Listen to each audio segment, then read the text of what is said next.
Bom dia, estamos dando início a mais uma aula da disciplina de Química e Fertilidade do Solo, disciplina do Programa de Pós-Graduação em Manejo de Solo e Água da UFES.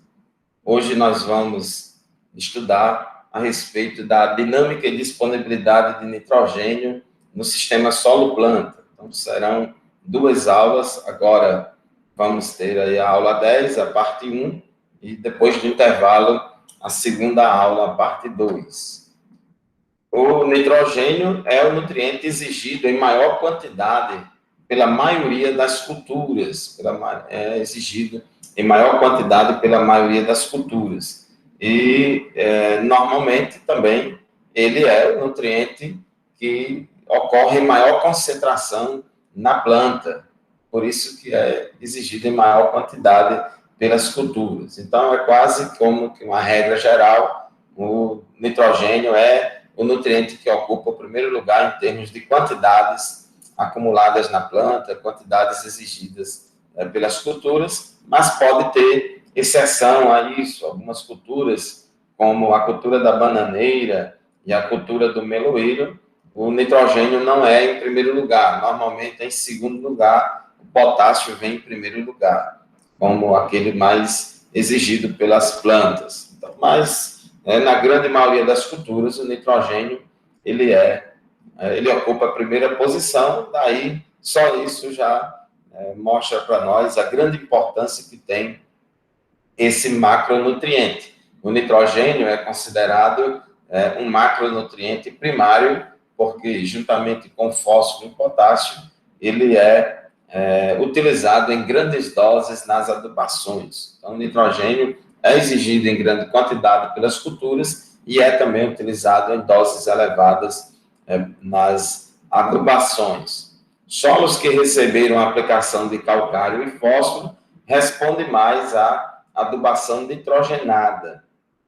Isso é importante, gente, porque não adianta vocês apenas se preocuparem com a adubação nitrogenada e esquecer do resto, porque uma cultura que você vai cultivar, você precisa, em primeiro lugar, trabalhar a parte de correção do solo, correção da acidez do solo, através da calagem, eliminação de problemas de toxidez por alumínio, você vai corrigir a acidez do subsolo e assim por diante. Então, você vai resolver todos esses problemas antes, e a questão do fósforo, adubação fosfatada.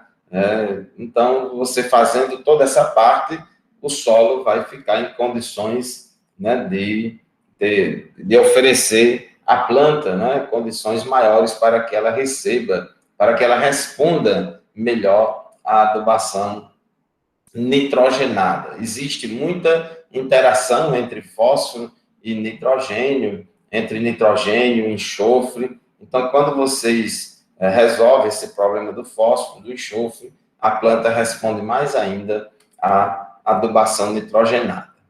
A forma química que o nitrogênio é absorvido pelas plantas é na forma de nitrato e de amônio. Então, NO3- é o nitrato e NH4+ é o amônio. É importante, vocês já leram aí muito a expressão nutrição mineral de plantas, nutrição mineral de plantas, justamente porque a planta, ela absorve os nutrientes na forma inorgânica. As plantas absorvem os nutrientes na forma inorgânica. Então, mesmo que você pratique a adubação orgânica, a agricultura orgânica, tudo que é orgânico no solo, que você aplica no solo, vai virar inorgânico. Por quê? Porque os micro-organismos do solo vão decompor e vão mineralizar aqueles compostos orgânicos, aqueles resíduos orgânicos, adubos orgânicos que você aplica e a planta vai absorver na forma inorgânica. As moléculas orgânicas, elas são muito grandes. As moléculas orgânicas são grandes demais para poder atravessar na membrana plasmática, dentro da célula. Então, quem precisa se alimentar de moléculas orgânicas são os organismos heterotróficos. mas os organismos autotróficos, que fazem fotossíntese, então o carbono dele vem pela fotossíntese, pelo CO2, e não pelos compostos orgânicos. Então, as plantas, pelas raízes, elas absorvem os nutrientes na forma inorgânica. Então, não adianta você estar preocupado em ficar adubando as plantas com proteínas, aminoácidos essenciais, né, suplementos proteicos. Isso não tem sentido, porque é a nutrição inorgânica. O nitrogênio absorvido pelas plantas é na forma inorgânica de nitrato e de amônio. Só que mais de 95% do nitrogênio total do solo se encontra na forma orgânica. As formas orgânicas, né, de nitrogênio no solo, onde é que esse nitrogênio, que compostos orgânicos tem nitrogênio? Em primeiro lugar, você tem aí nitrogênio nos resíduos vegetais que são depositados sobre a superfície do solo. Você tem nitrogênio nos resíduos vegetais que são incorporados ao solo. Então, parte aérea das plantas, raízes, tudo isso aí contém nitrogênio. E nitrogênio dos adubos orgânicos, de resíduos vegetais, resíduos animais que são depositados no solo, e até mesmo a matéria orgânica nativa do solo. A fração humus da matéria orgânica, por exemplo, ela contém nitrogênio, não é só carbono, ela também contém nitrogênio. Então, se você for analisar o teor de nitrogênio total do solo, você vai observar que mais de 95% desse nitrogênio total se encontra na forma orgânica. Portanto, para que ele seja absorvido pela planta, esse nitrogênio terá que ser mineralizado pelos micro-organismos e se transformar em nitrogênio inorgânico. Na planta, o nitrogênio ele é constituinte, né? Ele é também um elemento químico estrutural, ele não é somente questão fisiológica, mas ele é também estrutural e ele faz parte de aminoácidos, de proteínas, de ácidos nucleicos e também de enzimas. São moléculas essenciais aí à vida. Você sabe que a matéria-prima principal aí para fazer aminoácido é nitrogênio e proteína já é feita de aminoácido e assim por diante, né? Os ácidos nucleicos, né? Lembra lá das bases nitrogenadas lá do DNA, né? Do RNA, aquelas letrinhas ali, tudinho, são bases nitrogenadas. E as enzimas que são proteínas especializadas. O nitrogênio, ele confere a cor verde às plantas porque ele é um dos principais constituintes da molécula de clorofila. Então, a clorofila é o pigmento que reflete a cor verde nas plantas. A clorofila é responsável pela fotossíntese e o nitrogênio, não somente o nitrogênio, mas outros elementos químicos, como também o magnésio, ele faz parte da molécula de clorofila, mas o nitrogênio é aquele que ocorre, aquele macronutriente que ocorre em maior quantidade na molécula de clorofila. Por isso que o sintoma de deficiência de nitrogênio numa planta é a clorose. Então, uma planta com deficiência de nitrogênio, a cor das folhas vai se transformando, vai desbotando, vamos dizer assim, de um verde normal para um verde claro, justamente porque vai perdendo, a concentração de clorofila vai diminuindo por causa da diminuição da concentração de nitrogênio nas plantas. Então, uma planta bem nutrida de nitrogênio, ela apresenta uma cor verde normal, um verde normal, né, para aquela espécie. O nitrogênio, ele estimula bastante o crescimento vegetativo das culturas. É claro que as plantas também precisam de nitrogênio durante o crescimento reprodutivo, durante a produção, mas muito mais ainda durante o crescimento vegetativo. Porque durante o crescimento vegetativo, a planta ela aumenta muito a produção de matéria seca. O nitrogênio é um elemento também estrutural. Então, é um elemento químico que estimula bastante o crescimento vegetativo das culturas. Então, culturas que você precisa muito de folha, de ramos, de crescimento vegetativo, então vai exigir muito nitrogênio, como é o caso das plantas forrageiras. As plantas forrageiras, especialmente aí as gramíneas, os capins, as braquiárias da vida, capim-elefante, etc., são culturas que a parte que você colhe é justamente produto do crescimento vegetativo. Então, são culturas que exigem muito nitrogênio e que respondem bastante à adubação nitrogenada, por estimular bastante brotações novas, perfilhos, aumento, né, de número de folhas e assim por diante. Então, isso é muito interessante. Agora, tem que ter cuidado para que você aplique o nitrogênio na época certa, também na quantidade adequada.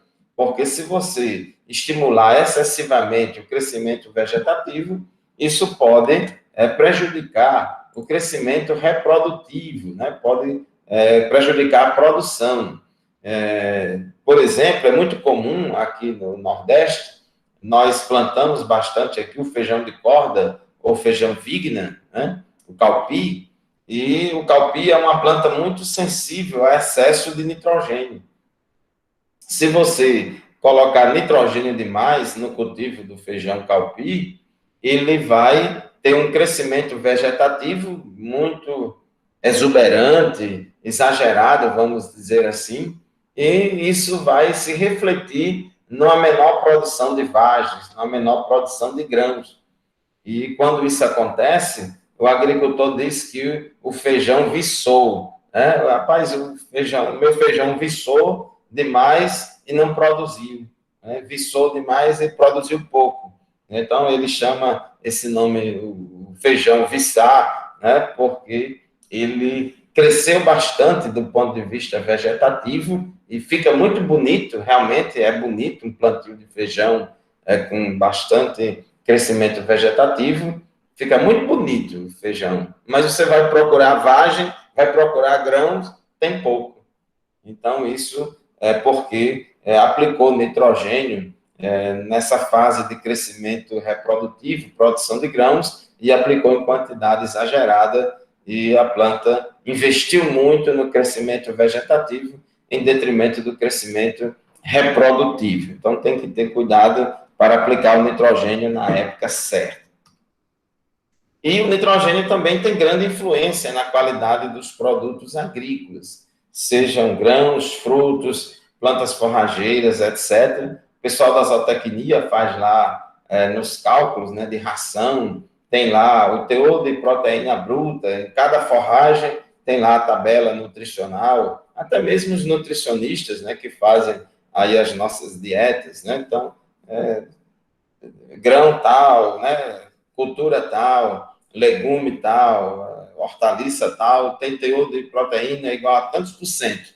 Mas toda a tabela nutricional, ela varia aí as concentrações de nutrientes e de substâncias de acordo com a fertilidade do solo que produziu aquela cultura.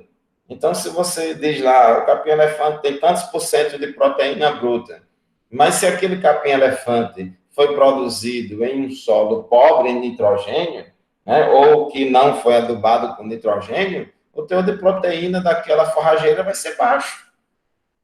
O contrário também é verdadeiro. Se você produz essa planta em um solo com bom suprimento de nitrogênio, né, o teor de proteína nessa forrageira também vai ser elevado. Isso aí vale também para frutos, para grãos, etc. Então, o teor de nutrientes no solo vai influenciar o teor de nutrientes na planta. Então, isso é a coisa mais simples do mundo. Então, nós não podemos achar, né, que não tenha referência. O pessoal toma leite, né, para poder fornecer cálcio aos ossos, é importante, principalmente quem já está perto da terceira idade, para evitar a osteoporose, não sei o quê, para repor cálcio. E o leite é uma fonte de cálcio. Agora, com certeza, a diferença entre um leite produzido, por exemplo, aqui na Chapada do Apodi, com uma vacaria consumindo plantas forrageiras produzidas em solo derivado de calcário, do que essa mesma vacaria se tivesse lá na região de São José de Mipibu, Goianinha, comendo uma pastagem em um solo que é pobre em cálcio e que a pessoa nem fez calagem, nem se preocupou em fazer calagem.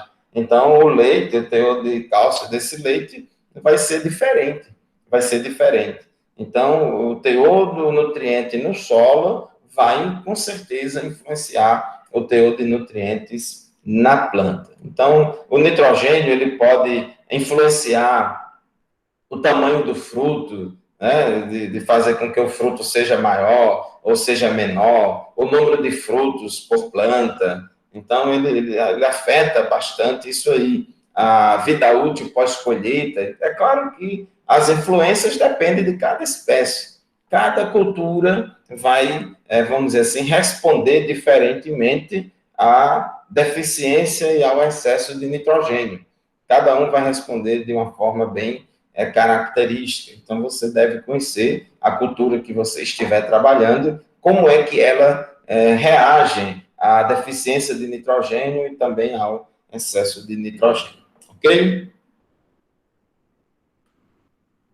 Bom, temos aí o ciclo do nitrogênio, figura aí meio com muitas informações, mas dá para a gente, com um pouquinho de atenção, entender um pouco aí a dinâmica do nitrogênio, como é muito grande no solo. Aqui nós temos aqui a atmosfera, né, a litosfera e a biosfera, que pega parte da atmosfera e da litosfera.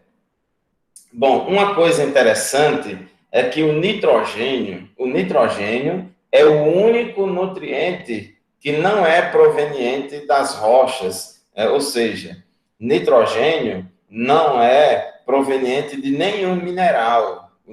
A fonte grande de nitrogênio não é a litosfera. Por isso que, vamos dizer assim, quimicamente falando, não é nem muito adequado a gente falar de nitrogênio mineral, porque é muito comum a gente dizer nutrientes mineral, até a gente diz nutrição mineral, nitrogênio mineral, nitrogênio orgânico, mas, na verdade, no caso do nitrogênio especificamente, não existe nitrogênio mineral, porque nenhum mineral das rochas ou do solo contém nitrogênio. A grande fonte de nitrogênio é a atmosfera. Então, o ar da atmosfera é a grande fonte de nitrogênio. Ele contém 78% de nitrogênio. Quando você calibra lá o pneu do carro, ou quando você respira, né, inspira, coloca o ar para dentro do seu pulmão, do seu corpo, na verdade, a gente está colocando aí 78% é nitrogênio. Quando a gente fala em ar da atmosfera, a gente só pensa no oxigênio. O oxigênio é 21%. 21% da atmosfera é oxigênio. Mas 78% é nitrogênio, é na forma de N2, é o N2 atmosférico. O nitrogênio elementar, ele ocorre assim. São dois átomos de nitrogênio ligados por uma ligação tripla. E esse nitrogênio da atmosfera é a fonte primária de todo o nitrogênio aqui do planeta Terra. Para que ele seja incorporado ao solo, tem que acontecer a fixação biológica de nitrogênio. Então, você tem bactérias que são fixadoras de nitrogênio, que elas têm uma enzima chamada nitrogenase, que vão fixar o nitrogênio da atmosfera. Essas bactérias normalmente vivem associadas a determinadas espécies vegetais e com isso incorpora o nitrogênio ao solo. E essas plantas, né, que fizeram uma associação simbiótica, né, ou não simbiótica com essas bactérias fixadoras de nitrogênio, então essas plantas recebem esse nitrogênio e quando elas morrem, elas viram resíduos de cultura e esse nitrogênio vira nitrogênio orgânico, né? Então, o nitrogênio orgânico do solo, ele está presente nos resíduos, seja resíduos vegetais ou animais, porque os bichinhos aqui, quando faz pipi e popô no solo, eles vão também adicionar nitrogênio orgânico no solo. A urina é rica em nitrogênio, né? Por isso que a urina tem até aquele ardor nos olhos, aquele cheiro forte da urina, aquilo ali é amônia, né? Gás amônia. Então, a urina e as fezes são muito ricas em nitrogênio. Você tem aí no solo a biomassa microbiana, você tem uma população grande de micro-organismos das mais diferentes espécies, bactérias, fungos e muita coisa que existe na biomassa microbiana. Todos esses organismos contêm nitrogênio na sua composição e também, quando eles morrem, viram resíduos, né? Vira matéria orgânica morta. O humus do solo contém bastante nitrogênio,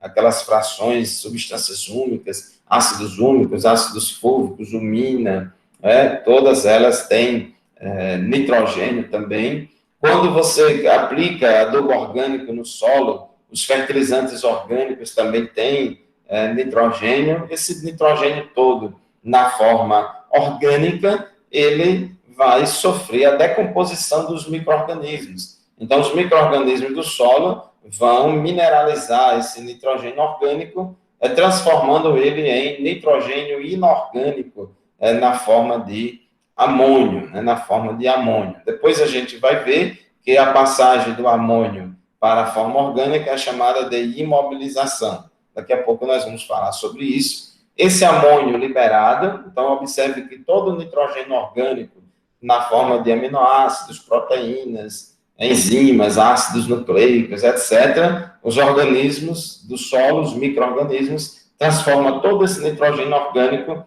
em nitrogênio inorgânico na forma de amônio. E esse amônio, que é N inorgânico, ele pode ser dissolvido às cargas negativas dos colóides do solo. Esse amônio ele pode ser perdido para a atmosfera por volatilização de amônia, ele pode reagir com a hidroxila, se transformar no gás amônia e ir para a atmosfera. Como também esse amônio pode ser absorvido pelas plantas. Uma das formas de absorção de nitrogênio inorgânico pelas plantas é na forma de amônio. Porém, o destino mais comum desse amônio, que é produto da mineralização do nitrogênio orgânico, o destino mais comum é a nitrificação. Então, esse amônio vai ser oxidado a nitrato. A nitrificação é um conjunto de reações químicas que oxidam o amônio a nitrato. Esse nitrato que é produzido aqui no solo, como produto dessa oxidação do amônio a nitrato, esse nitrato tem muita facilidade de ser perdido para as camadas mais profundas do solo por lixiviação, mas ele também pode ser absorvido pela planta. O nitrato, inclusive, é a principal forma de nitrogênio absorvido pela planta, é o nitrato. Até mesmo porque esse amônio ele tem vida passageira no solo. O amônio não demora muito tempo no solo. Uma parte dele é logo absorvida, uma parte desse amônio pode ser perdida por volatilização, uma parte fica temporariamente aqui nas cargas negativas, mas o destino maior do amônio é virar nitrato.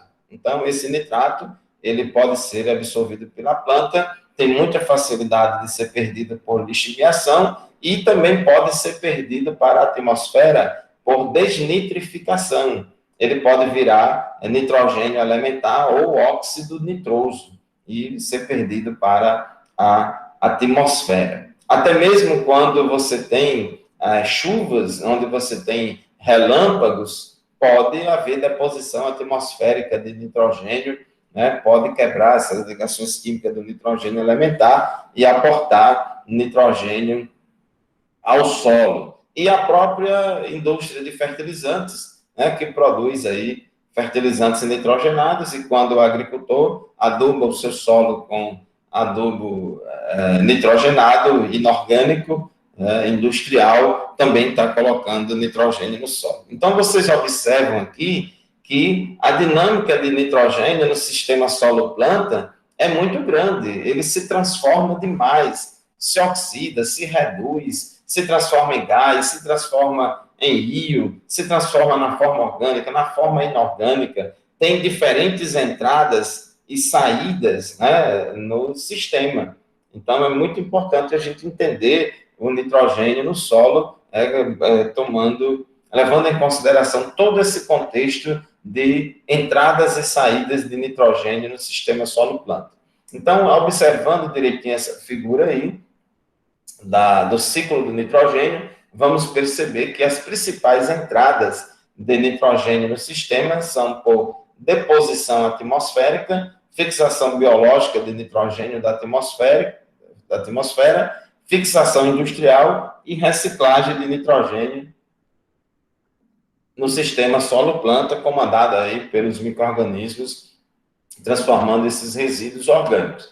E as principais saídas são por erosão, remoção pelas culturas, desnitrificação, lixiviação e volatilização de amônia. Eu coloquei essas duas aqui em cor azul para chamar a atenção que são as principais perdas de nitrogênio do sistema, são por lixiviação e volatilização. Por quê? As principais, no sentido de maiores quantidades perdidas, elas acontecem por lixiviação e volatilização. Então, gente, nós vamos estudar agora, a partir de agora, cada uma dessas entradas e saídas de nitrogênio no sistema solo-planta. Bom, a primeira aqui é a deposição atmosférica. A gente sabe que a atmosfera, ela contém vários gases, né, nitrogenados, eu já falei, né, até mesmo o N2 da atmosfera. A atmosfera tem 78% de N2, mas não tem só N2. A atmosfera também tem amônia, tem óxido nitroso, e esses gases nitrogenados na atmosfera são oriundos, né, do solo e dos excrementos animais e também da combustão aí de vários compostos que tem nitrogênio. Então, isso enriquece a atmosfera em nitrogênio. Então, esses compostos, eles podem ser adicionados ao solo através das chuvas. E a quantidade adicionada depende da quantidade de chuva, depende da precipitação pluvial e também do local, porque tem locais que a atmosfera é mais poluída de nitrogênio e tem locais que a atmosfera é menos poluída desses compostos nitrogenados que são oriundos aqui do solo. Por exemplo, em áreas próximas a cidades, áreas industriais e regiões com grande atividade de suinocultura e avicultura, porque nessas regiões, por exemplo, os suínos e aves, eles comem rações muito ricas em proteínas, de muito nitrogênio, e todo o manejo dessas rações e dos excrementos desses animais aí, há muitas perdas de nitrogênio para a atmosfera. Então, você tem aí essa quantidade variável de compostos nitrogenados na atmosfera e, consequentemente, uma quantidade variável de deposição de nitrogênio via chuva. As descargas elétricas ou relâmpagos podem também transformar o N2 da atmosfera em óxidos de nitrogênio e, posteriormente, em nitrato, e esse nitrato ser adicionado ao solo. Em regiões tropicais, a deposição atmosférica pode contribuir com cerca de 15 quilos por hectare ano de nitrogênio para o solo. É uma quantidade muito baixa, pensando em termos de cultivos agrícolas, de agricultura, mas é uma quantidade suficiente para manter o equilíbrio ali da floresta, porque em vegetação nativa você tem algumas perdas de nitrogênio para a atmosfera. Então, a deposição atmosférica, ela repõe esse nitrogênio que é perdido e, assim, a floresta fica em equilíbrio. Então, essa deposição atmosférica, ela, é claro que varia ao longo do ano, de janeiro a dezembro, você só vai ter deposição atmosférica quando tiver chuva. Então, só tem deposição atmosférica se tiver chuva. E nem toda chuva vai aportar nitrogênio, não. Então, além da quantidade ser baixa, a quantidade também é muito variável no tempo. Então, você não tem como a agricultura contar com esse nitrogênio que vem da atmosfera. Isso é importante só para a natureza, né? Porque a cultura que você planta, ela tem um determinado ciclo, tem determinadas épocas de maior exigência de nitrogênio, e se não tiver nitrogênio naquela época, na quantidade que a planta exige, não vai adiantar de nada ter nitrogênio de deposição atmosférica em outro momento. Aqui tem alguns dados medidos aqui, por exemplo, em Manaus, 10 quilos por hectare ano, em Ilhéus, na Bahia, 22,9 quilos por hectare ano. Então, são quantidades aí bastante variáveis que, para a agricultura, não tem como a gente estar contando com esse nitrogênio. Porém, ele é importante para a natureza, o ciclo do nitrogênio na natureza. Ok? Alguma pergunta?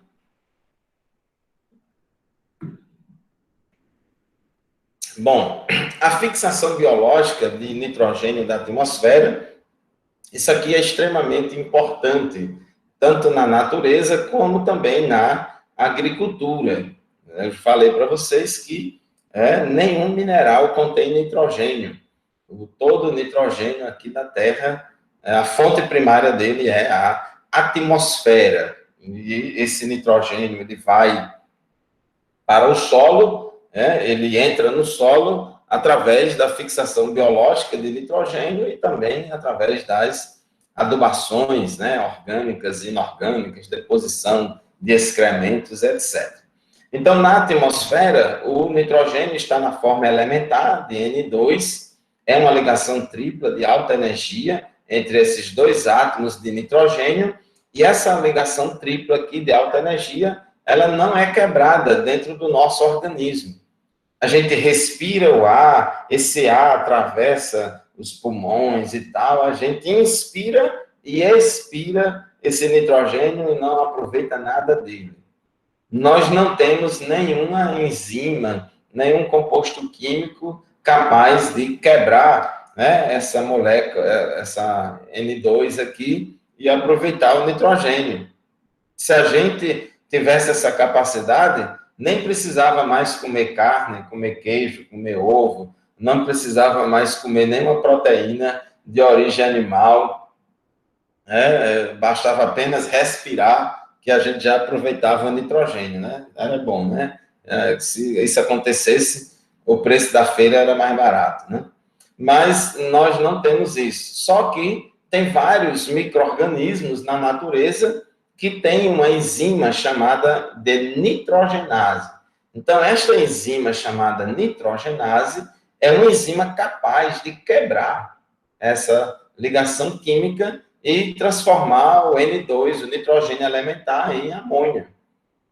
E esses micro-organismos que têm essa enzima, eles fazem isso gastando energia, gasta ATP para isso. E aqui queremos destacar a questão do molibdênio e do ferro, que são dois micronutrientes essenciais das plantas e que também participam da enzima nitrogenase.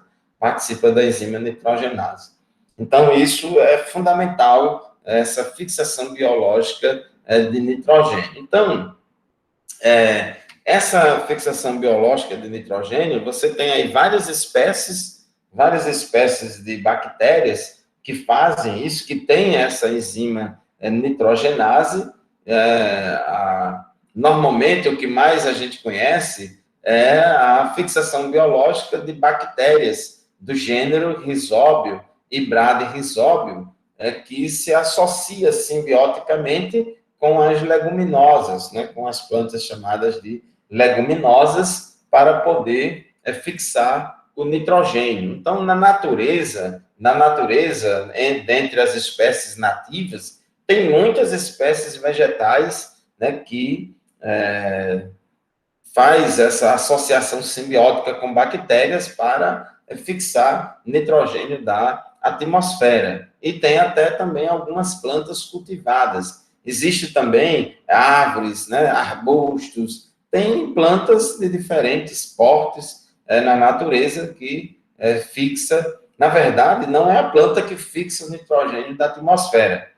Quem tem a enzima não é a leguminosa. Quem tem a enzima é a bactéria. Então, a bactéria ela faz essa associação simbiótica, uma simbiose na qual os dois saem ganhando. Por quê? Porque a bactéria ela não produz o seu próprio alimento. A bactéria não faz fotossíntese, ela não fixa carbono da atmosfera. Então, a planta ela fornece compostos orgânicos, né, como fonte de carbono e energia para os micro-organismos, para essas bactérias, e as bactérias fornecem o excedente de nitrogênio para as plantas. Então, uma mão lava a outra e as duas banham o rosto.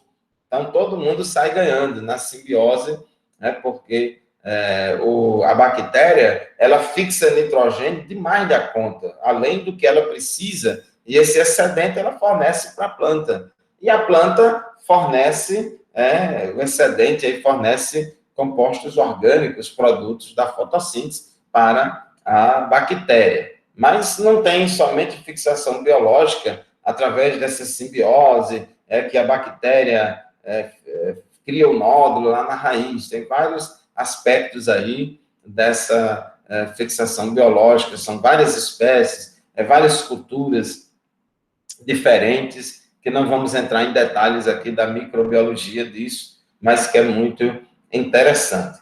Queremos destacar aqui o sucesso da associação simbiótica entre as bactérias do gênero Bradyrhizobia e a soja, né? Porque as pesquisas em microbiologia do solo identificaram bactérias desse gênero que têm uma associação simbiótica bastante promissora, bastante eficiente com a soja, e isso tem sido bastante estudado, tem sido isolado essas bactérias e feito o cultivo dessas bactérias em laboratório. E o que se faz hoje na prática da cultura da soja, não somente no Brasil, mas em outras partes do mundo também, é a inoculação das sementes de soja com as bactérias do gênero Bradyrhizobia. Então, o agricultor, quando ele vai fazer a semeadura, ele já faz a impregnação das sementes com as bactérias do gênero Bradyrhizobia. Ao mesmo quando ele joga a semente no solo, automaticamente já vai junto da semente essas bactérias. E nos primeiros dias ali, com a umidade do solo, a semente vai germinar, né, e vai nascer a plantinha lá de soja, e ao mesmo tempo, aquelas bactérias Bradyrhizobia também começam a se multiplicar no solo, junto com o crescimento da planta, elas infectam as raízes ali da soja e começa o processo de simbiose e fixação biológica de nitrogênio. E essa tecnologia de inoculação das sementes de soja com bactérias do gênero Rhizobia, ela é muito eficiente e avançada. É uma tecnologia de baixo custo, não é caro você comprar essas bactérias e impregnar as sementes de soja com elas. E isso é tão eficiente que dificilmente se faz alguma adubação nitrogenada para a cultura da soja. Normalmente não se aplica adubo nitrogenado nenhum, né? Normalmente toda a soja brasileira, americana, Brasil e Estados Unidos são os dois principais produtores mundiais de soja, Brasil e Estados Unidos disputam o primeiro lugar no ranking mundial em termos de produção de soja. Quem produz mais soja é Brasil e os Estados Unidos. Inclusive, a soja é a cultura que ocupa a maior área plantada no Brasil. O principal grão produzido no Brasil é a soja, e a soja aí tem, o grão de soja é muito rico em nitrogênio e, consequentemente, muito rico em proteína. É tão rico em proteína o grão de soja que faz até a famosa carne moída de soja, né? A famosa carne moída de soja, que o nome chique aí é proteína texturizada de soja. Então, faz carne moída de soja, faz leite de soja, e o principal uso da soja é a fabricação de farelo de soja, que é praticamente a única fonte proteica que se utiliza na fabricação de rações para suínos e aves. Você sabe que os suínos e as aves, eles precisam de rações muito ricas em proteína, porque suínos e aves, principalmente aves, o famoso galeto aí, é uma máquina de fabricar proteína animal, né? Então, eles, um frango aí com 45 dias, 50 dias, já é abatido. Então, para fabricar tanta proteína em tão pouco tempo, tem que comer ração muito rica em proteína, tem que comer ração muito rica em nitrogênio. E de onde vem isso? De onde vem esse nitrogênio? Qual é a fonte de proteína mais barata que a gente tem para alimentar esses animais? É o farelo de soja.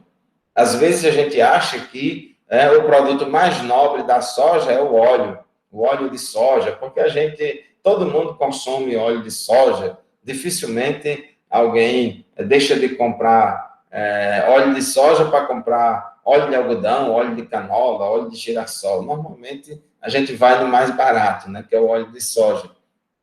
Mas o óleo de soja não é o produto mais nobre e mais caro da soja. O farelo de soja, ele sim é muito importante, é a base proteica das rações animais e vegetais, perdão, das rações dos suínos e aves. E isso é muito interessante porque, como você fabrica soja sem gastar adubo nitrogenado, o custo de produção da soja é baixo. É baixo porque o principal produto dela é a proteína, é o nitrogênio. E você não gasta adubo nitrogenado para adubar a soja. E faz com que esse farelo seja de baixo custo, é barato, o farelo de soja é barato, e, consequentemente, isso vai baratear também o custo da carne de porco, vai baratear o custo aí de ovos, o custo do galeto. Todo mundo sabe aqui que 1 quilo de carne de galeto é bem baratinho, nem se compara com carne de boi. O frango é muito barato, ovo é muito barato, inclusive é a principal fonte de proteína hoje, principalmente para os pobres, para as pessoas de baixa renda, da periferia e até na zona rural. Hoje na zona rural não tem mais caça de nada, não tem mais rolinha, não tem mais mocó, preá, nem nada, nem calango tem mais, né? Já acabaram com tudo. E a principal fonte proteica hoje é o velho galeto de guerra. E ele é bem baratinho. Por que o galeto é barato, o ovo é barato? Porque o farelo de soja é barato. E por que o farelo de soja é barato? Porque você produz soja sem gastar adubo nitrogenado. E por que você não gasta adubo nitrogenado para produzir soja? Porque você usa essa tecnologia de inoculação do Brad Rhizobio lá na soja, e ela é 100% dependente da fixação biológica de nitrogênio. Então, observe aí que uma tecnologia desenvolvida aí pela pesquisa, pela ciência de fixação biológica na área de microbiologia do solo, traz benefícios econômicos e sociais muito grande, né, para a população. Então, isso é muito importante, a fixação biológica, não somente para a natureza, mas também para as plantas cultivadas que faz uso dessa tecnologia. Para outras leguminosas, como, por exemplo, o feijão, a fixação biológica ainda não substitui 100% da adubação nitrogenada. Você tem fixação biológica, mas ainda não é suficiente para garantir altíssimas produtividades sem colocar nada de adubo nitrogenado, né? Porque essa questão aí, isso varia de espécie para espécie, a facilidade ou dificuldade de desenvolver essa tecnologia. Isso varia de uma espécie para outra. Cada cultura tem as suas especificidades, né? É importante que se desenvolva fixação biológica eficiente para gramíneas, né? Principalmente cana-de-açúcar, milho, sorgo, trigo, pastagens. Então, tem muito campo de estudo ainda em aberto que a microbiologia está avançando para poder identificar bactérias, né, bactérias que interajam com as gramíneas para poder fixar nitrogênio da atmosfera, e já tem sido identificado que a cana-de-açúcar, o milho, algumas culturas, algumas pastagens, né, têm uma certa fixação biológica de nitrogênio. Nós mesmo fizemos trabalho com a cultura do capim-elefante, e a gente estudou doses crescentes de nitrogênio no capim-elefante, e nós observamos que a quantidade de nitrogênio acumulada na planta, na parte aérea do capim-elefante, a gente colheu o capim, pesou, mediu lá a quantidade de matéria seca, a quantidade de nitrogênio, então a quantidade acumulada na planta é muito maior do que a quantidade de nitrogênio que a gente aplica via adubação, e maior, mesmo considerando o teor de nitrogênio orgânico do solo, então a quantidade acumulada na planta é maior, dando indício aí de que houve alguma fixação biológica, que a gente não sabe ainda quantificar. Então já existe hoje alguma coisa de cana-de-açúcar, milho, e isso é muito importante, porque vai diminuir, né, o custo de produção dessas culturas. A cana-de-açúcar e o milho e a cana-de-açúcar são as duas culturas que mais consomem adubo nitrogenado no Brasil. E o adubo nitrogenado no Brasil, grande parte dele é importado. O Brasil ainda não é autossuficiente para produzir todo o adubo nitrogenado que consome. Então, você tem milhões de hectares aí de cana-de-açúcar, de milho, cana-de-açúcar para produzir álcool, produzir açúcar, etc. Então, você tem áreas extensas. Então, milho, depois da soja, a cultura mais produzida é o milho. Inclusive, o milho é a base energética das rações de suínos e aves. Então, essa dobradinha soja e milho, ela é fundamental, porque você tem aí o milho como a principal fonte de energia de carboidratos para a ração animal. E o milho, ele é produzido com baixo custo de produção. O milho do agronegócio, você tem aí produtividades elevadíssimas, né, de não sei quantos mil quilos por hectare de milho. Isso faz com que o preço do cuscuz seja bem baratinho, né? Quem vai em supermercado sabe que um preço de flocão lá de milho, de cuscuz, é pouco mais de R$1, é bem baratinho, né? E produzir alimento barato, isso aí tem um impacto social muito grande, porque as famílias pobres podem se alimentar gastando pouco dinheiro, né? Porque só vai se alimentar daquele milho da agricultura familiar, os agricultores que produzem e pouca gente ali do entorno dele para quem ele vende o excedente da produção. Mas a principal fonte de milho, cuscuz de quase todo mundo vem mesmo da indústria, do milho que é produzido em grandes áreas, etc. Então, se você conseguir produzir essas culturas poupando nitrogênio, adubo nitrogenado, só na fixação biológica, você vai ter um benefício econômico muito grande, porque vai baratear mais ainda elas, e também vai ter um benefício ambiental, Para fabricar nitrogênio, para fabricar ureia, por exemplo, a indústria tem que queimar combustível. A indústria vai emitir gases de efeito estufa para a atmosfera.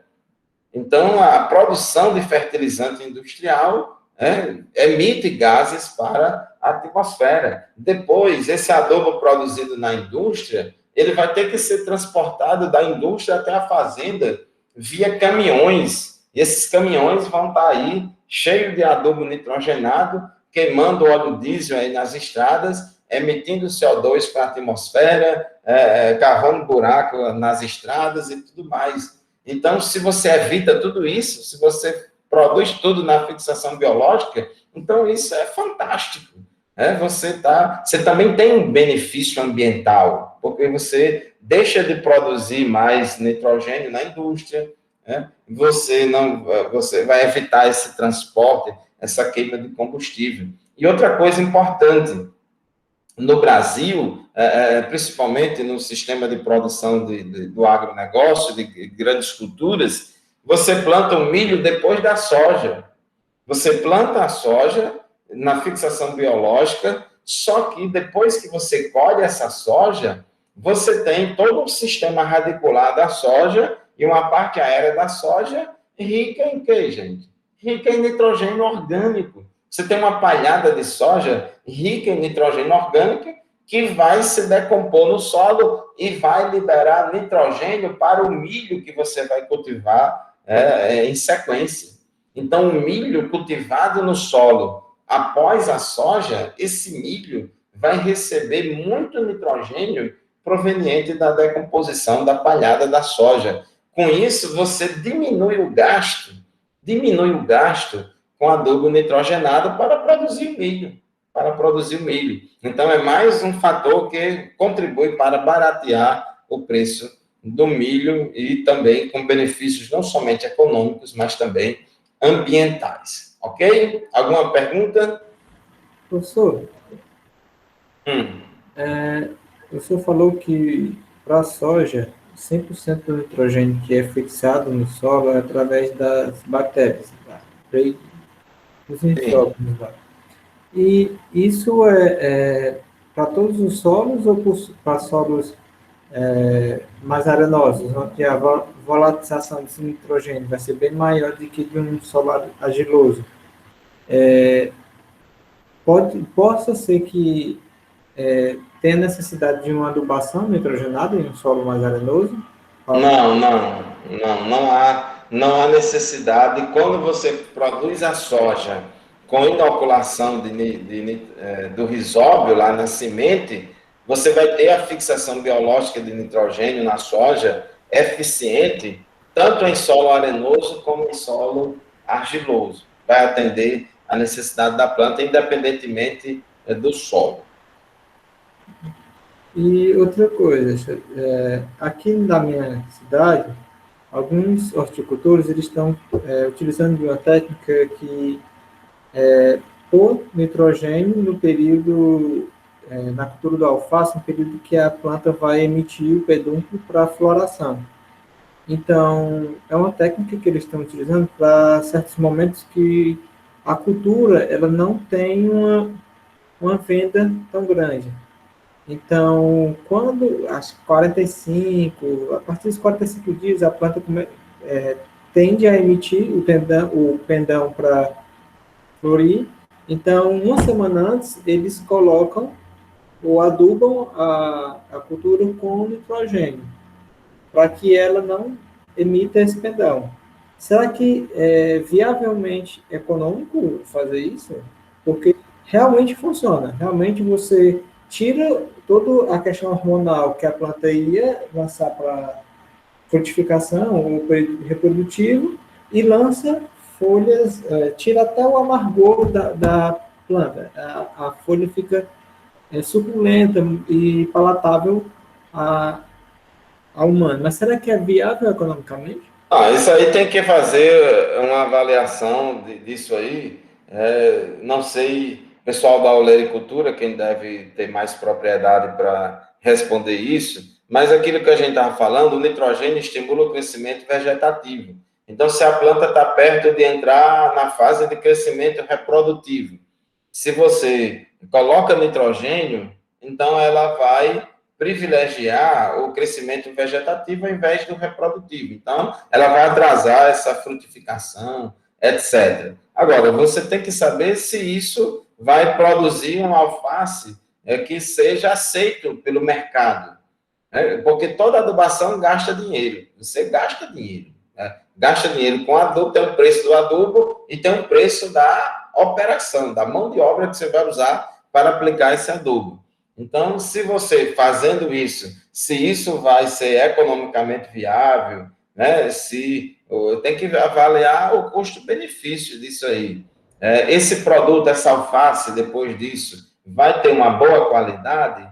O mercado vai aceitar esse produto assim? Fábio, Oi, Laís, diga aí. Pronto, o professor Laís é da área aí. Diga aí, Laís. deixa eu botar minha careta aqui que na câmera, né? Tá meio... Minha gente, boa dia a todos, né? Só para... eu estou aqui só ouvindo, né? Mas só para não deixar o colega sem na dúvida, né? E completar o que o Fábio disse, né? Então, é muito comum, né? No caso, especificamente da alface, aqui na região, né? Que a temperatura é muito alta, e esse é um fator realmente que antecipa a fase reprodutiva. Esse sabor amargo, ele está relacionado, eu não sei se eu entendi bem, não, muito assim, não com a adubação, né? Esse fator, esse amargo da alface, provavelmente esse sabor não é característico da alface, né? Esse sabor indica a passagem da fase vegetativa para a fase reprodutiva.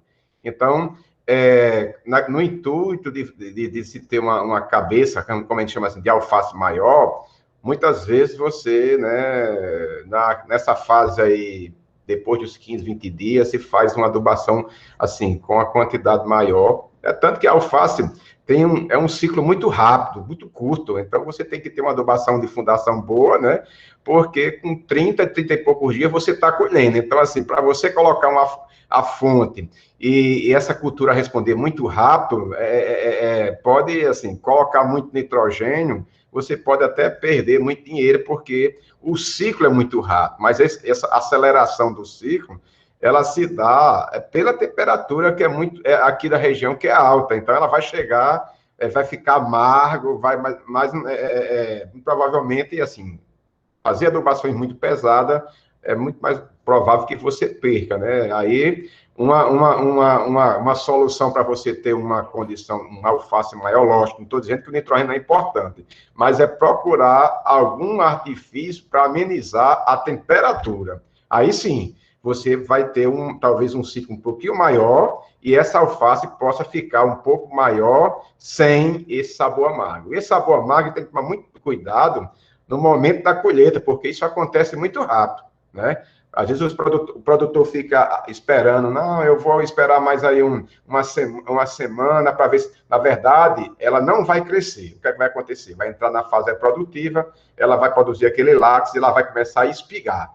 Vou assim, usar a redundância, ela vai crescer para cima, porque ela é o indicativo da planta, né? É aquele espigamento, né? Não sei se eu respondi, mas aí só para completar o que o professor Fábio estava comentando aí. Ok, professor Laís. Muito obrigado. Uma das técnicas que poderia ser utilizado é fazer irrigações em momentos mais quentes do dia, pelo menos 20 minutos, 30 minutos. Em momentos... Ameniza, sabe? Mas assim, o que se faz muito aqui, né? Tem um colega que foi aluno nosso aqui, trabalha com cultivo orgânico, Rodrigo Benjamin. Então, hoje, praticamente, toda a alface dele, ele produz em telados. Então, em telados. É lógico que você faz um telado, né? Com tela de sombreamento. Utiliza a irrigação por microaspersão, a temperatura ali embaixo ela vai ficar sempre baixa. E esse problema mais grave, por exemplo, a partir de agosto, setembro, agora vai dar uma amenizada, porque a gente está no outono e inverno, vai, né, amenizar. Mas quando chegar lá no BRO, né, setembro, outubro, aí o bicho pega, né? Ou seja, a temperatura aumenta muito e aí, inclusive, não tem problema só no crescimento na planta, não. Tem problema desde a germinação, porque a alface tem um problema de terminibição e aí a temperatura vai influenciar também, né? Mas detalhe, meu amigo, faça a nossa disciplina de produção de hortaliça, vamos fazer o jabazinho aqui, né? Produção de hortaliça 1 e 2, a alface, eu acho que é o próximo semestre da produção de hortaliça 1. Você faz lá que a gente vai conversar um pouco mais sobre a cultura da alface, tá bom? Valeu. Pronto, fica a dica. Obrigado, professor Laís. Gente, outra forma, né, de aportar nitrogênio ao solo é através dos fertilizantes industriais. A fixação industrial, ela transforma o nitrogênio da atmosfera em amônia. Então, a descoberta dessa reação química aqui, de transformar nitrogênio da atmosfera em gás amônia, revolucionou toda a agricultura, porque é a amônia a matéria-prima para fabricar todos os demais fertilizantes nitrogenados. E essa amônia é fabricada a partir do nitrogênio da atmosfera. Então, observe aí a questão aí do nitrogênio, que enquanto, por exemplo, o fósforo, os adubos fosfatados, qual é a matéria-prima dos adubos fosfatados?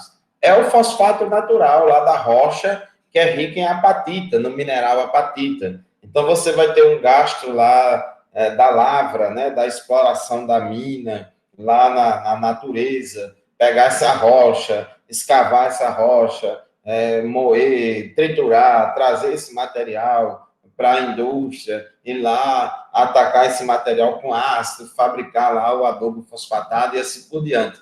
Então, a matéria-prima é o fosfato natural e tem muito gasto de energia, de mão de obra, recursos e tanta coisa para produzir adubo fosfatado. Então, a matéria-prima, no caso de fertilizante nitrogenado, é o próprio ar da atmosfera, porque o ar da atmosfera tem 78% de nitrogênio. Então, na indústria, você tem todo um aparato industrial com consumo de energia, com gasto de energia, para transformar esse nitrogênio em amônia. Então, esse processo industrial, ele queima combustível, ele gasta energia e emite CO2 aí para a atmosfera. Depois que você fixa a amônia, produz a amônia, né, você usa ela para fabricar os demais materiais e adubos. Se você, por exemplo, reagir a amônia com oxigênio, você produz ácido nítrico. O ácido nítrico não é recomendado usar ele como adubo, porque ele é caro, é muito caro, é perigoso, é um ácido forte, é perigoso o seu manuseio e utilização. No entanto, alguns produtores que trabalham com irrigação por gotejamento utilizam ácido nítrico em pequeníssimas quantidades para poder desobstruir o sistema de irrigação, porque os gotejadores podem ficar entupidos pela precipitação de compostos de fosfato de cálcio, algas, né, podem se desenvolver no interior lá dos gotejadores, alguns micro-organismos e entupir. Então, a lavagem do sistema de irrigação com ácido nítrico em pequena quantidade, isso previne esses problemas, mas ele não é usado como adubo, mas apenas para lavar o sistema de irrigação. Se você reagir a amônia com ácido fosfórico, você vai, dependendo da proporção, produzir o MAP, que é o fosfato monoamônico, ou o DAP, que é o fosfato de amônio. Esse DAP tem reação alcalina no solo, né, e o MAP tem reação ácida. O MAP, né, que é o fosfato monoamônico, é excelente, é o principal adubo, é o melhor adubo para usar em adubação de fundação, adubação de plantio, é o MAP, porque ele tem fósforo em grande quantidade, 48% a 50% de P2O5, então dá para você fornecer, adubar, né, suprindo todo o fósforo que a planta precisa, e o MAP tem em torno de 10% de nitrogênio, que é uma boa quantidade para fornecer nitrogênio na fase inicial, de arranque da planta, né, de estabelecimento, né, durante o plantio.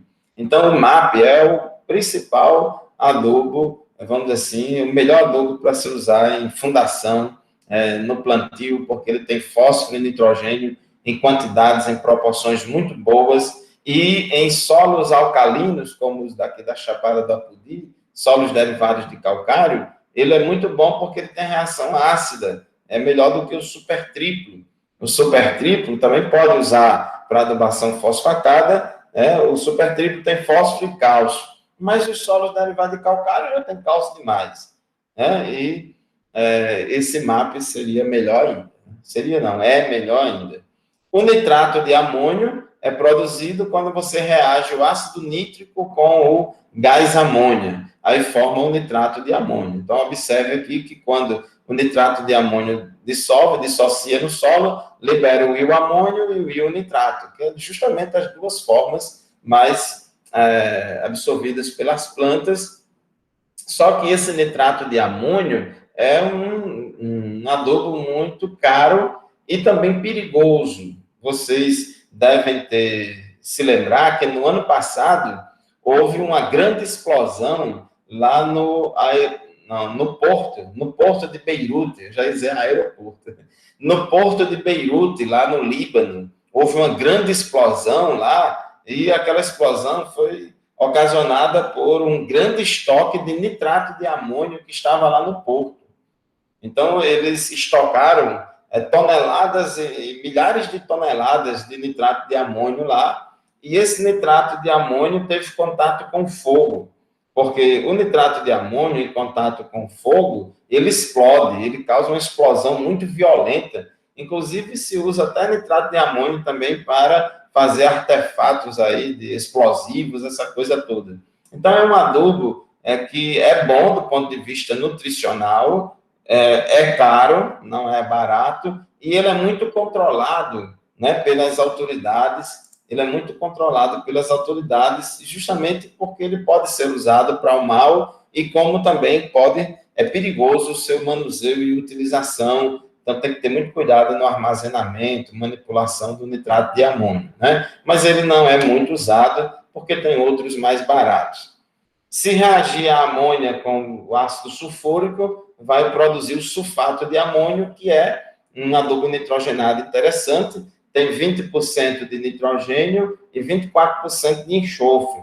Por muitos anos, o sulfato de amônio era a principal fonte de adubo nitrogenado usado na agricultura. Toda vez que usava esse adubo, pensando no nitrogênio, na verdade, você estava colocando mais enxofre do que nitrogênio. E ele continua sendo bastante usado na agricultura e é a melhor fonte de enxofre.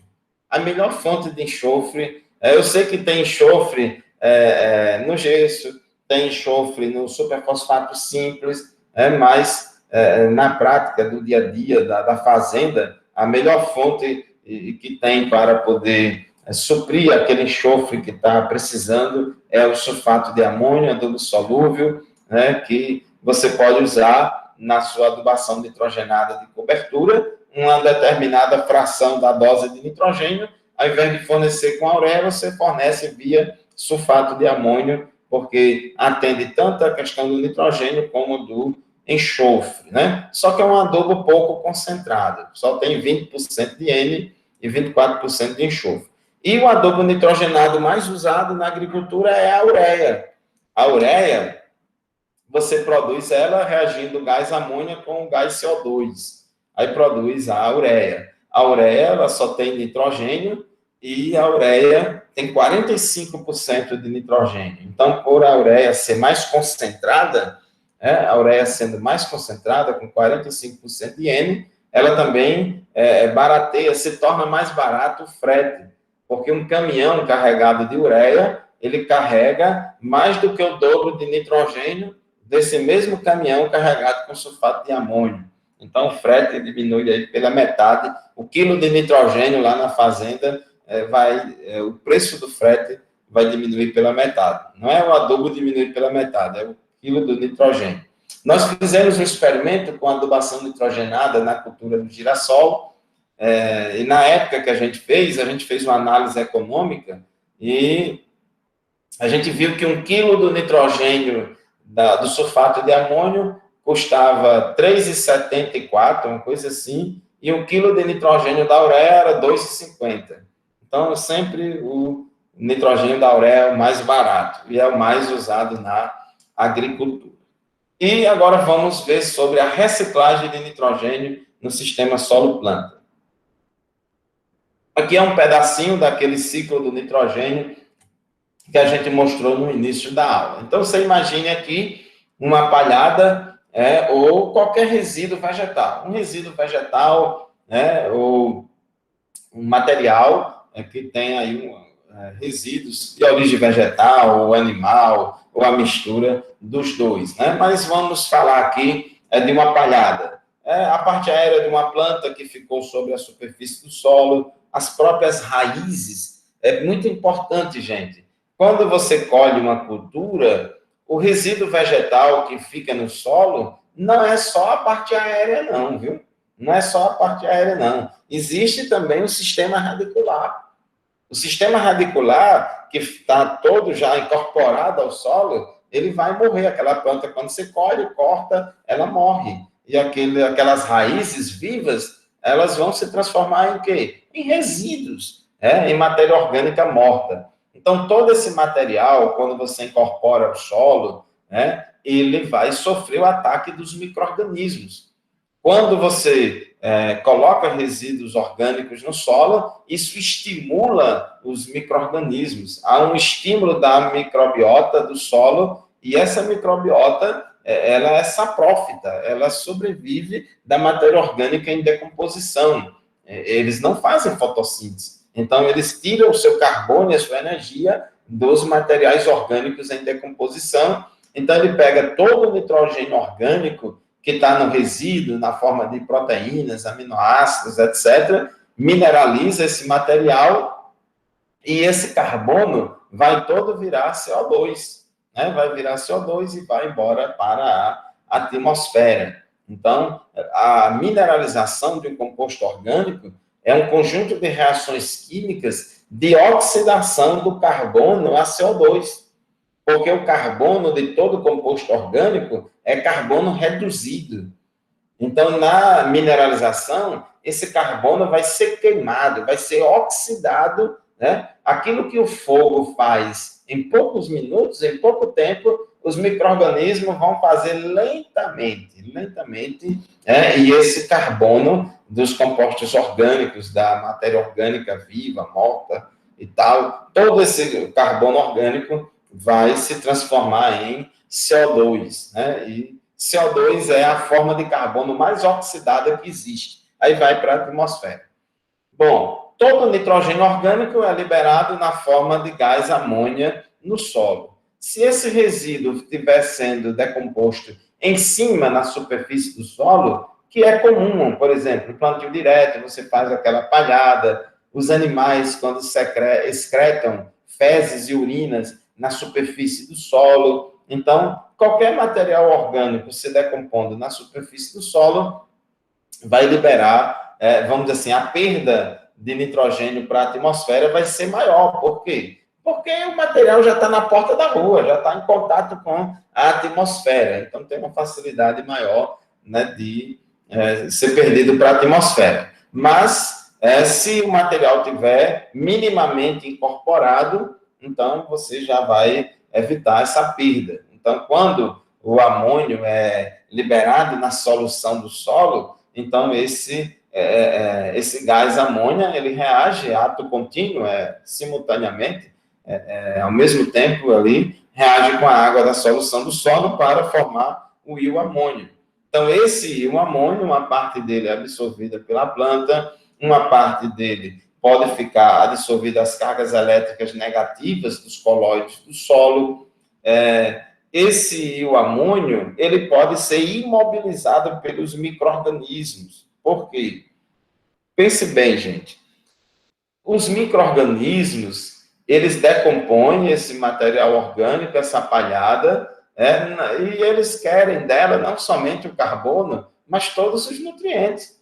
Os micro-organismos não precisam só de carbono, não. Precisa de nitrogênio também, para fazer proteína. E os micro-organismos, eles se multiplicam, aumenta a população microbiana e tem que ter nitrogênio para dar conta de todo esse aumento da população microbiana. Então, o que acontece?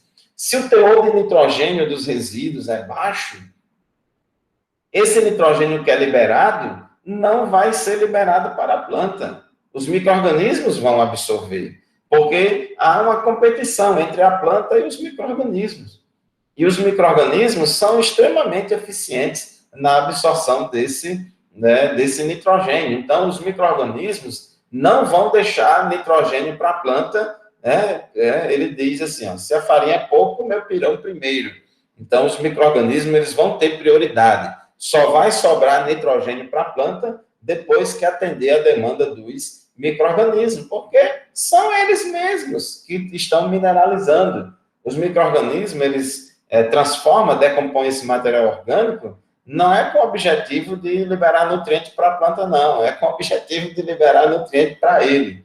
Então, se o resíduo orgânico for pobre em nitrogênio, então isso vai fazer com que esses micro-organismos absorvam todo o amônio liberado aqui na mineralização e até mesmo vai absorver amônio e nitrato que já tinha no solo. E deveria ir para a planta, os micro-organismos vão absorver tudo, vai fazer um rapa geral, é o que chamamos de imobilização, né, desse nitrogênio inorgânico no solo. Esse nitrogênio vai ficar incorporado à biomassa microbiana, que está em alta população, em grande quantidade agora, por causa da maior oferta de substrato, e só depois que esgotar o substrato, só depois que diminuir a oferta de carbono, aí essa superpopulação microbiana vai também diminuir para chegar a um novo equilíbrio. Então, parte desses micro-organismos vai morrer, e aí, quando eles morrem, vira matéria orgânica, aí vai liberar o nitrogênio de volta para a solução do solo. E nesse processo todo aqui, quando o amônio é liberado, então ele vai tomar essa rota aqui, que é a rota preferencial da nitrificação. O amônio vai ser oxidado a nitrito e o nitrito oxidado a nitrato. Então, todo esse processo aqui nós chamamos de nitrificação. Esse nitrato liberado, né, o nitrato é um ânion, o amônio é um cátion. Esse nitrato, uma parte dele ser absorvida pela planta, outra parte pode ser perdida para a atmosfera por desnitrificação, e uma parte também pode ser perdida por lixiviação. Então, tem diferentes rotas que podem seguir. Nessa mineralização do nitrogênio orgânico, a gente observa aqui na figura anterior que ela acontece em duas fases. Na primeira, o nitrogênio orgânico é transformado em amônio, que nós chamamos de amonificação, e a segunda fase é essa aqui, em que o amônio vai se transformar em nitrato, que é a nitrificação. Então, na amonificação, que é a primeira fase, todo o nitrogênio orgânico vai ser oxidado a amônio, por meio da ação dos micro-organismos. Então, não estou preocupado aqui com a bioquímica detalhada de cada composto, como é que acontece. Para mim, o mais importante aqui é a gente entender que todo o nitrogênio orgânico presente nos resíduos orgânicos vegetais e animais, eles vão se transformar, todo esse nitrogênio vai se transformar no gás amônia, que, ao ser liberado na solução do solo, automaticamente, na mesma hora, vai se transformar no íon amônio, de modo que, na prática, a gente diz que a amonificação aí é a produção de amônio, a liberação de amônio no solo em decorrência da mineralização do nitrogênio orgânico. Os fatores que influenciam essa amonificação. Em primeiro lugar, a qualidade da matéria orgânica em termos de relação carbono-nitrogênio, relação lignina-nitrogênio, porque esse quociente aqui é o teor de carbono dividido pelo teor de nitrogênio, tem uma influência muito grande na velocidade de decomposição dos resíduos orgânicos. Quanto maior a relação CN do resíduo orgânico, menor é a velocidade de mineralização do nitrogênio. Então, resíduos orgânicos de baixa relação CN, como os estercos, por exemplo, os excrementos animais, têm baixa relação CN, então eles se decompõem muito rápido. Uma palhada de soja, uma palhada de feijão, qualquer material de baixa relação CN se decompõe muito rápido. Já uma palhada de milho, de aveia, uma palhada de material de alta relação CN, pó de serra, casca de arroz, paú, de carnaúba. Então, esse material é pobre em nitrogênio. Inclusive, essa relação CN, o que faz com que ela seja maior ou menor é mais o teor de nitrogênio do que o teor de carbono.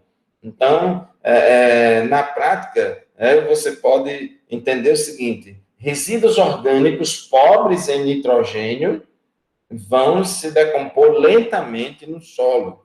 Resíduos orgânicos ricos em nitrogênio vão se decompor rapidamente no solo. Porque resíduos orgânicos pobres em nitrogênio têm alta relação CN. E resíduos orgânicos ricos em nitrogênio têm baixa relação CN. Aqui tem alguns quadros com dados de relação carbono-nitrogênio de vários materiais, várias plantas de cobertura do solo, aqui medido em experimentos conduzidos no Rio Grande do Sul. É só para mostrar a vocês a variedade aqui de valores de relação carbono-nitrogênio, com as leguminosas tendendo a ter uma menor relação CN.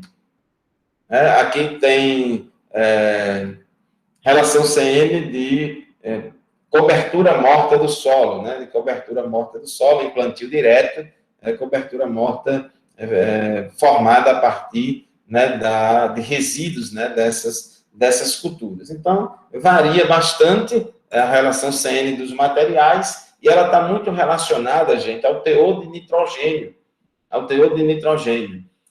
Algumas pessoas colocam, por exemplo, faz adubação orgânica com esterco. Vou aplicar doses crescentes de esterco de galinha, de cama de frango ou de esterco de curral no solo, e aí aplica aquele material no solo, numa condição tropical de alta temperatura, irrigado, tem água suficiente, aí ela depois termina o ciclo da cultura, depois de 4 meses, faz lá a análise do teor de matéria orgânica do solo e quer que o teor de matéria orgânica aumente, não vai aumentar, porque esterco é o filé, esterco mineraliza muito rapidamente tudo vira CO2 e água, né? O carbono rapidamente vira CO2 e vai para a atmosfera, não vai ficar no solo. Se você quiser acumular matéria orgânica no solo, você tem que usar matéria orgânica rica em carbono, matéria orgânica de alta relação CN. Então, no sistema de plantio direto, que é muito usado no Brasil, na produção de grãos, você só tem condição de fazer cobertura morta se você fizer uma boa combinação de sistema de rotação de culturas, utilizando gramínea e leguminosa. É a dobradinha soja-milho.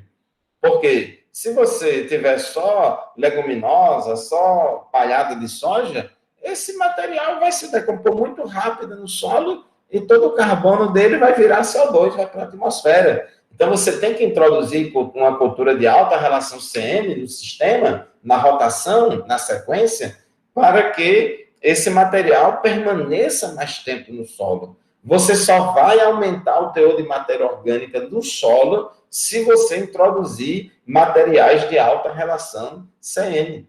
E aí você tem que entender que quando você está trabalhando no sistema de produção desse, se você está usando resíduos orgânicos, está fazendo todo um manejo de rotação de culturas, qual é o seu objetivo? O seu objetivo é usar esse material orgânico como fonte de nutriente, como adubo, adubação verde? O seu objetivo é adubação verde? O seu objetivo é nutricional? Ou o seu objetivo é aumentar o teor de matéria orgânica do solo, aumentar o teor de substâncias úmicas, aumentar a CTC do solo, melhorar a agregação do solo? Qual é o seu objetivo?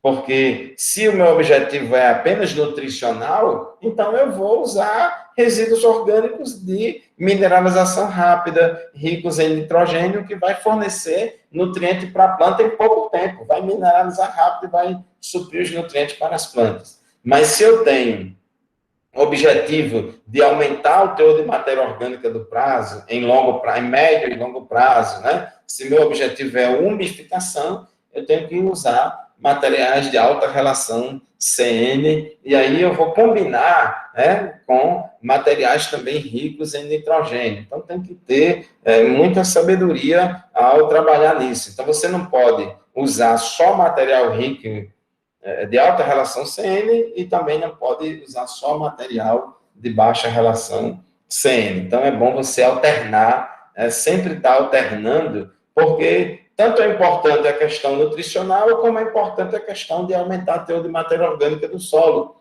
Por isso que a dobradinha soja e milho é muito boa, é muito interessante, né? Porque o milho tem alta relação CN, é um material que se decompõe mais lentamente no solo, se decompõe mais lentamente, então vai aumentar o teor de matéria orgânica do solo.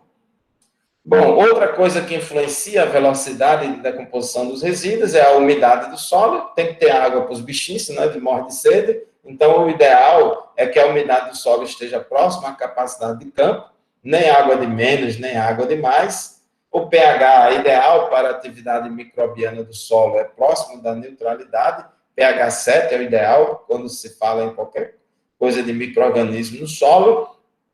E, claro, que quanto maior a temperatura, maior é a velocidade de decomposição dos resíduos. Mas a gente deve entender que a gente vive em um país tropical e aqui as temperaturas estão niveladas por cima, tá certo? Nós não temos um outono e um inverno muito frio, como nos países de clima temperado. Então, mesmo em épocas em que a temperatura esteja mais baixa, mesmo lá na Serra do Martins, que é mais frio, mesmo assim, é mais frio para nós, mas para os micro-organismos, está tudo temperatura elevada, que favorece a velocidade de decomposição dos resíduos. Esse amônio que é liberado, como eu falei naquela figura, uma parte pode ser absorvida pela planta, outra parte pode ser imobilizada pelos micro-organismos. A imobilização é a absorção do nitrogênio inorgânico, tanto na forma de amônio como de nitrato, e aqui os micro-organismos vão absorver o nitrato que já estava no solo, que não veio dos resíduos, mas que já estava no solo, o amônio também, tanto o amônio que já estava no solo, como o amônio que veio dos resíduos. Então, os micro-organismos pegam tudo, absorve tudo, incorporando esse nitrogênio à sua biomassa microbiana. Então, a imobilização é a passagem do nitrogênio inorgânico para a forma orgânica, enquanto que a mineralização é o contrário. Na mineralização, o nitrogênio orgânico é transformado em nitrogênio inorgânico.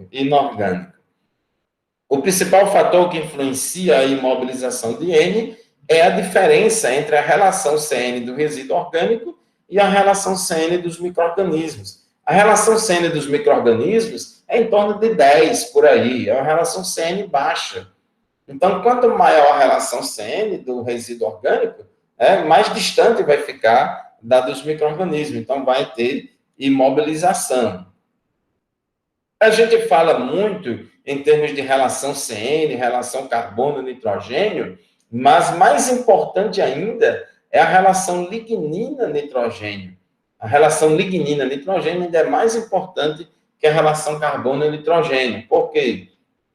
Você tem carbono de diferentes qualidades, compostos de carbono de cadeia simples e compostos de carbono de cadeia mais complexa, que dá mais trabalho a quebrar. Do mesmo jeito que tem carne aí, filé mignon, carne do pescoço, né, colchão mole, colchão duro, também tem resíduos orgânicos facilmente decomponíveis e tem resíduos orgânicos que é difícil de mineralizar. Faça o teste lá, enterre no chão uma folha de caju e de cajueiro e uma folha de alface. E depois, 20 dias depois, 30 dias depois, vai lá para ver quem se decompôs mais, quem se alterou mais. Então, resíduos orgânicos menos lignificados, resíduos orgânicos menos lenhosos, menos lignificados, o material mais tenro, ele se decompõe muito mais rápido do que resíduos orgânicos mais lenhosos. Até mesmo lá debaixo do pé de cajueiro, você vai observar que o pedúnculo lá do caju vai se decompor mais rápido do que a folha do cajueiro. Então, a relação lignina-nitrogênio é mais importante. Uma coisa fundamental, gente, que a gente precisa entender, é que quando você adiciona um resíduo orgânico no solo, vai acontecer simultaneamente tanto a mineralização quanto a imobilização. Sempre essas duas coisas vão acontecer simultaneamente. Você vai ter maior ou menor suprimento de nitrogênio para as plantas, a depender de que processo vai predominar. Então, se a mineralização predominar sobre a imobilização, você vai ter maior suprimento de nitrogênio para as plantas. Por outro lado, quando a imobilização é quem predomina, você vai ter menor suprimento de nitrogênio para as plantas. E a predominância de uma sobre a outra vai estar muito relacionada à relação carbono-nitrogênio, à relação lignina-nitrogênio. Quando o resíduo orgânico é rico em nitrogênio, como os estercos, né, os excrementos, né, de origem animal, materiais, palhada de leguminosas. Então, todo material vegetal ou animal rico em nitrogênio vai ter baixa relação CN, então a mineralização vai predominar sobre a imobilização e, consequentemente, maior suprimento de nitrogênio para as plantas. Por outro lado, quando você tem uma palhada mais pobre em nitrogênio, palhada de milho, casca de arroz, bucha de coco, sei lá, pó de serra, e às vezes tem gente que aduba lá com pó de serra, vou botar pó de serra aqui, e aqui vai, porque é matéria orgânica, toda matéria orgânica é rica em nitrogênio. Outros lá, pega papel picado e enterra no solo. Não, porque o papel picado, isso aqui é matéria orgânica, quando se decompor vai fornecer nutriente. Mas que nutriente tem no papel picado? Né? Que nutriente tem no pó de serra? Aquilo ali é celulose pura, gente. É celulose pura, carbono, nitrogênio e oxigênio. Então, a gente precisa entender. Até a madeira, um galho que vai se decompor no solo, a casca do galho é rica em nutrientes. Mas o cerne ali, o miolo, o lenhoso, aquilo ali é celulose pura. Então, a gente tem que entender. Não é porque é um material orgânico, porque é rico em nutrientes, não. Nem todo material orgânico é rico em nutrientes, não. Então, esse amônio que é liberado pode ser imobilizado, pode ser dissolvido eletrostaticamente as cargas negativas, pode até por algum tempo ser fixado em minerais de argila do tipo 2:1, como a vermiculita, pode transformar-se novamente em gás amônia e ser perdido por volatilização. Isso aqui acontece principalmente quando o material está sendo decomposto sobre o solo, na superfície do solo, já em contato com a atmosfera. Então, tem mais facilidade e o principal destino dele é a oxidação a nitrato por meio dos micro-organismos, né? É a nitrificação. Então, este é o destino preferencial do amônio. Gente, o amônio tem existência passageira no solo. O amônio ele não dura muito tempo. O destino de todo amônio é virar nitrato. Não importa se o amônio vem de resíduo orgânico, não importa se o amônio vem da ureia, não importa se o amônio vem do MAP, do sulfato de amônio, não importa a origem, se é inorgânica ou orgânica, todo amônio no solo ele tem existência passageira. O destino dele é virar nitrato, é ser oxidado a nitrato, é o que nós chamamos de nitrificação. E essa nitrificação ocorre em duas etapas. Num primeiro momento, o amônio é oxidado a nitrito, né? Claro que tem que ter presença de oxigênio, são reações aeróbicas, são reações de oxidação, então oxidação precisa de oxigênio, o amônio é transformado em nitrito. E nessa transformação do amônio a nitrito, que nós chamamos de nitritação, você tem aqui a liberação de acidez. É liberado 4 hidrogênio aqui, ó, para cada 2 amônio, 4 hidrogênio, ou para cada átomo de amônio, cada íon amônio vai liberar 2 hidrogênio. Então, você tem a liberação de acidez no solo. Por isso que, quando você incorpora resíduos orgânicos no solo, que são ricos em nitrogênio, isso vai contribuir para a acidificação do solo, os fertilizantes nitrogenados contribuem para a acidificação do solo, justamente por causa disso aqui. o amônio sendo oxidado a nitrito, libera acidez. E, imediatamente, esse nitrito, a gente divide aqui, gente, é só para estudar, mas na prática, isso tudo está acontecendo ao mesmo tempo, viu? Então, o nitrito, continua o processo de oxidação, o nitrito, ele é oxidado a nitrato. Então, a nitrificação, podemos dizer que é um conjunto de reações bioquímicas que vão oxidar o amônio a nitrato. Então, isso é a nitrificação. E nesse processo todo de nitrificação, os mesmos fatores, praticamente os mesmos fatores que influenciam a amonificação, também são os mesmos que favorecem a nitrificação.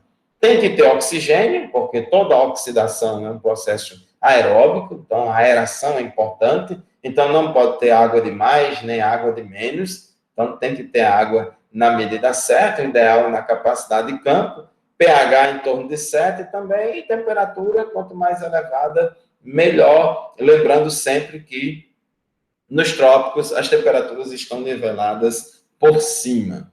E esse nitrato liberado pode ter diferentes destinos. Ele pode ser absorvido pelas plantas, pode ser perdido por lixiviação para as camadas mais profundas do solo, pode também ser perdido para a atmosfera por desnitrificação, como também pode ser imobilizado pelos micro-organismos do solo no processo de imobilização que a gente acabou de falar. Ok? Alguma pergunta, gente? Alguma dúvida?